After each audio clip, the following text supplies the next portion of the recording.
Hi everyone, welcome to Keeping Peace. Today we've got something a little bit different for you. So we have a carbine musket, or more specifically, a Cavalry doglock musket. This is quite an early one.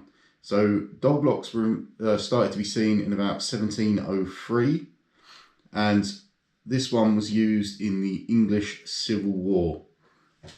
So what makes it different? So a carbine, it's a musket, but it's quite short. Not only is it short, it's light. There is a lot of weight reduction done on this. So on the front of the gun, you do have a nose tip, but it's of a very thin steel. You have a ramrod made of wood with a brass tip, but it's not solid brass, it's just a wraparound on the wood, and you have a very thin brass guide there. There's no metal on it that isn't needed to be there. There's no fanciness to it. So you've got a steel trigger, and there's no trigger plate on that. It's just screwed into the wood. You have a steel guard, and on the back you have a bar which is for hanging a sling on this piece, and that is how you attach it to the saddle of, well, you wouldn't attach it to the saddle of the horse, you would be on you, but it would hang onto the saddle of the horse. So even the screws used, the screws that hold this bar on, two of them, they go through, they also hold the lock, so you've reduced the weight of two screws on there.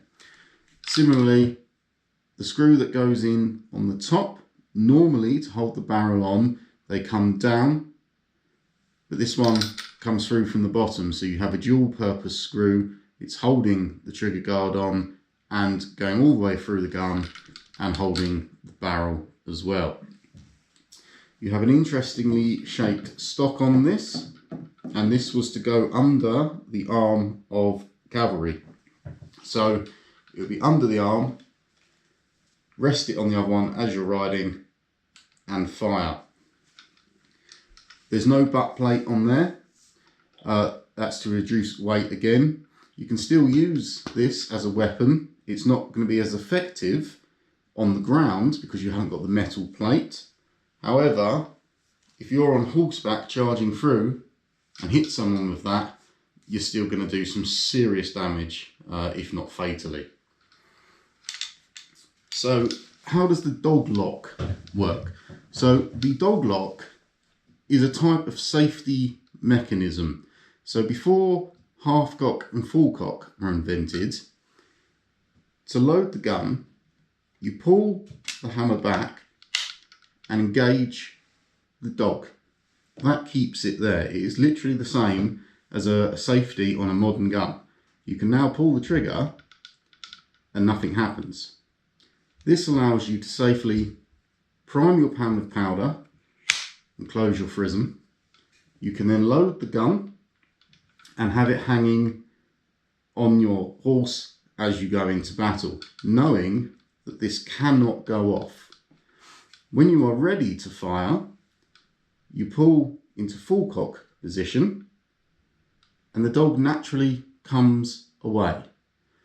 Now when you fire, off it goes. And you can see the spark in the pan there will ignite your powder, going through your touch hole and igniting your charge and your shot. Even though this is quite a simple gun in terms of its being stripped back for weight reduction, it has got some beauty to it. It's got details that I've not seen on other weapons. You've got some nice engraving on the top here. On the screws, you have some engraved patterning on all of them. Underneath the trigger guard, again with the screw, you've also got some engraving on the front of the trigger guard there. You've got your black powder markings and your proofing markings. The barrel is a half octagonal fluted barrel. So you've got the octagonal design here, going down into the collar and then into your straight barrel. This is unrifled, that hadn't been brought in yet, but it does have a very basic front sight. There's no rear sight, but you do have the top of the screw that's come through from the bottom, so you could line them up. However, on horseback, with this under your arm, you're not going to be up here really aiming. You're going to be more of a hip firing. So you just use that, get it in, just use that front sight to roughly aim at your target. And remember, it's unlikely as a cavalryman you're going to be on your own. So if you've got a full troop coming in, 20, 30, even more horses, you're going to hit the enemy. Not every cavalry member had one of these. These were shot first. It was then dropped. So this sling would go round.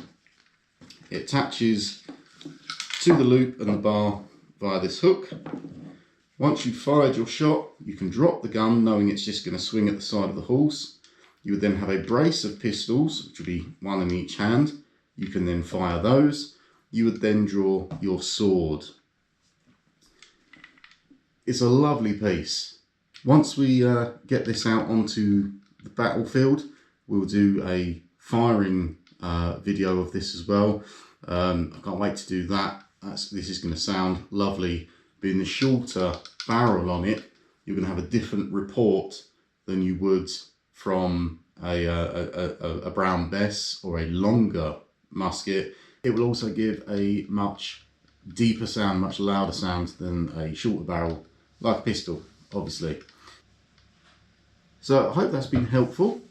This is the Cavalry Carbine Doglock musket from the Civil War. Thanks for watching. I've been Cuban Pete. We'll see you on the next one. If you've enjoyed this video and the other videos on the channel, give us a like, give me a subscribe. Really appreciate it. It helps me grow the channel, helps me get more interesting things to show you guys, and we can all learn together what it was to be a 17th century pirate.